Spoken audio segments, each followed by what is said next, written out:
डोळ्यावर काळा चष्मा, हातात माईक घेऊन रॅप गाणारा अवघ्या 35 वर्षाचा तरुण रॅपर नेपाळचा पंतप्रधान झालाय. बालेंद्र शाह उर्फ बालेन यांनी नेपाळच्या पंतप्रधानपदाची शपथ घेतली आहे.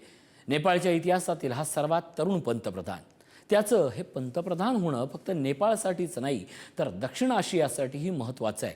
नेपाळ काँग्रेस, कम्युनिस्ट आणि जुन्या घराण्यांना धुळीस मिळवणारा हा बालेन फॅक्टर नेमका आहे काय?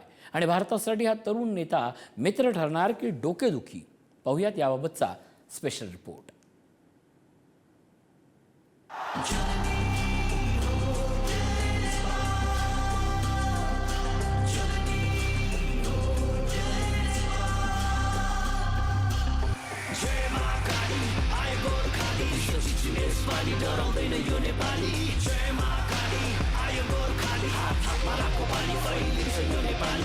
ज्या रॅपच्या शब्दांनी नेपाळी तरुणांच्या मनात नव्या नेपाळची स्वप्न रंगवली, तो त्यांचा लाडका रॅपर बालेन शाह आता थेट नेपाळचा पंतप्रधान झाला.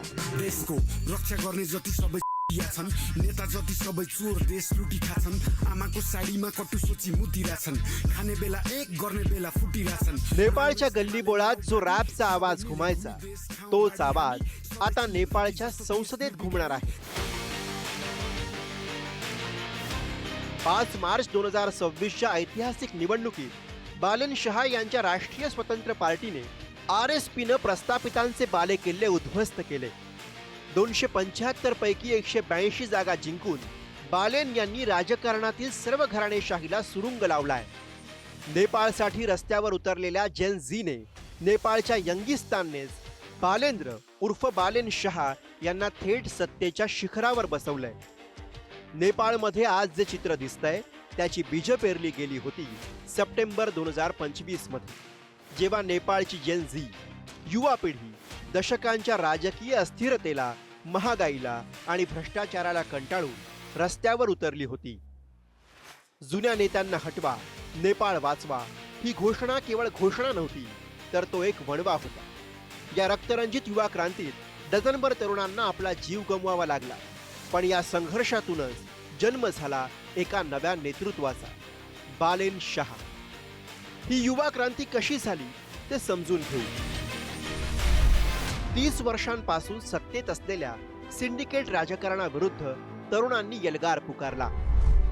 2025 मध्ये झालेल्या या जनजी आंदोलनाचं नेतृत्व बालेन यांनी केलं होतं. काठमांडूचे महापौर असताना बालेन यांनी आंदोलनाला वैचारिक ताकद दिली. पारंपरिक प्रचारापेक्षा सोशल मीडिया आणि रॅप सॉंग्सने या क्रांतीत महत्त्वाची भूमिका बजावली. जनरेट्यामुळे तत्कालीन सरकार कोसळलं आणि 5 मार्च 2026ला निवडणुका लागल्या.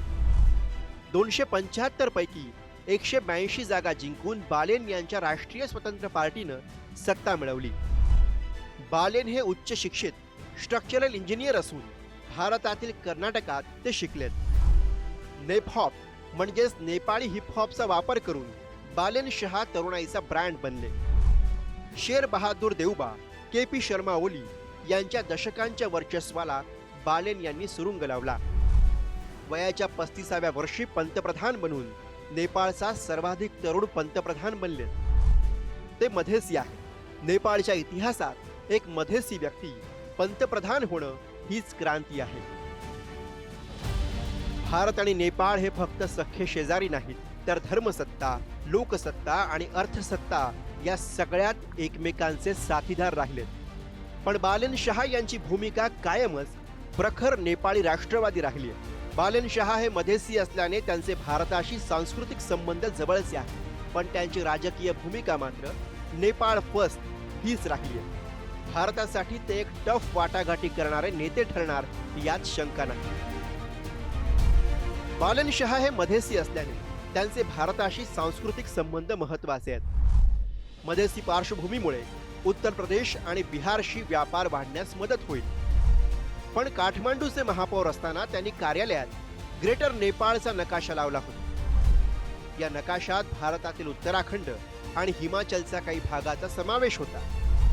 त्यांची ही प्रखर नेपाळवादी भूमिका हा भारतासाठी चिंतेचा विषय असू शकतो. पण आता पंतप्रधान असताना बालेन शाह यांचं धोरण तसंच असेल असंही नाही. भारत विरोधीही नाही आणि पूर्ण भारत केंद्रितही नाही अशी स्वावलंबी भूमिका. बालेन शहा हे चीन आणि या दोन्ही देशांशी समान अंतर राखतील अशी शक्यता आहे. बालेन शहा यांचा विजय म्हणजे केवळ एका व्यक्तीचा विजय नाही, तर ती एका व्यवस्थेविरुद्धची क्रांती आहे. भारत आणि चीन या दोन्ही देशांसाठी बालेन हे एकाच वेळी मोठं आव्हान आणि संधी आहेत. त्यांची विचारसरणी पूर्णपणे नेपाळ फर्स्ट आहे, पण शेजाऱ्यांशी जुळवून घेतल्याशिवाय स्वतःला मोठं होता येत नाही. एवढं व्यवहारी शहाणपण ते कसं दाखवतात हे येणारा काळच सांगेल. ब्युरो रिपोर्ट, पुढारी न्यूज.